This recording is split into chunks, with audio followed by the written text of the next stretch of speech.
I love Starbucks pumpkin loaf, but I refuse to continue to pay $4 for a slice of it. So I have a version of pumpkin loaf that I'm going to share with you today that you can make at home. It's so easy. Starting off, we're going to get a loaf pan, spray it with some cooking oil, and then we're going to put some parchment paper down and spray it with additional oil.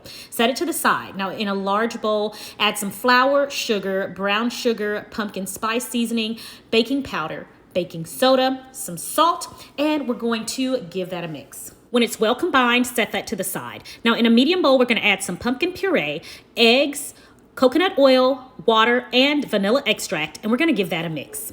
Mix until everything is well combined. Now we're going to take our wet ingredients and we're going to pour it in with our dry ingredients, and we're going to mix all of them together until it is well combined.